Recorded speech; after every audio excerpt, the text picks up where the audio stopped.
I'm going to pick up my prop over here. What you do have is if this pair of gloves, he's got to put these pair of gloves on somehow. So he's got to pull those things on the other pair of gloves.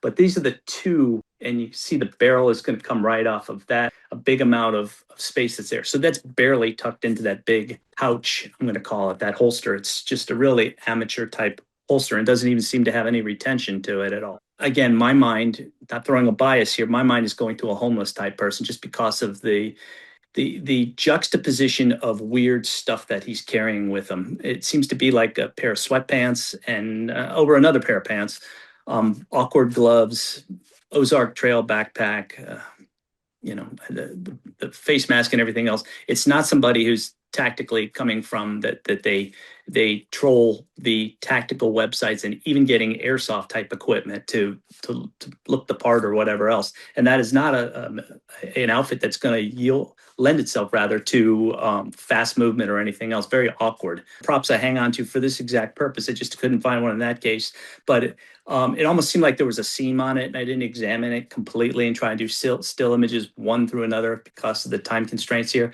But it would seem to me that it's a off the shelf type of gloves, but it produced a shine. It had some reflectivity to it. So it tells me it's not a leather glove that people have been saying, unless it's got some gloss to it. An amalgamated sort of leathery material.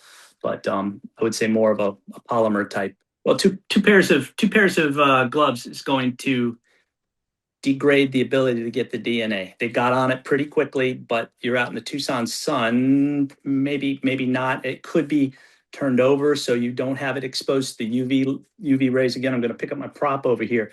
What you do have is if this pair of gloves, he's got to put these pair of gloves on somehow. So he's got to pull those things on the other pair of gloves. And as he's doing that, this is indeed the nitrile glove that was on top of it. If he did that, he's touching all of the inside. We get 6 to 8 skin cells.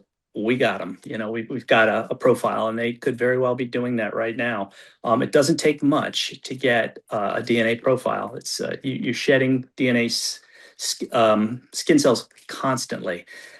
What degrades them, like I said, is the sun and that time out in the sun over here. However, if it's flipped over, you might be. Now, is the glove related? Yes or no? That glove would degrade pretty quickly in the Tucson, the weather out there and everything else. That looked like a pretty new glove to me. This is a little closer maybe between the two, that drop mark, and you take a look at, we have on the front here, this is, I think they call it a Border Patrol style holster. It had the two parts to it. So this is about a 1970s holster right here.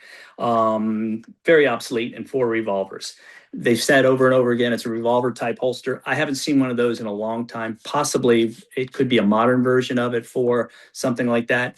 That kind of revolver does fit the West. It was more of a cowboy type gun that they would carry along with them. Here, let me bring you an example of it.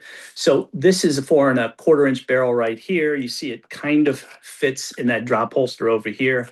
Let's bring a modern Glock. I have a laser light system over there for comparison, but these are the two, and you see the barrel is going to come right off of that. So this is the size that's going to stick inside of the and we have a big amount of coming off the trigger housings on both, a big amount of space that's there. So that's barely tucked into that big pouch, I'm going to call it, that holster. It's just a really amateur type holster and doesn't even seem to have any retention to it at all. They're getting it correct, by the way. A couple of guys have spoke to it rather adroitly about the automatic being thrown into, a modern automatic being thrown into an old, I'm going to call it 1970s pouch or drop holster.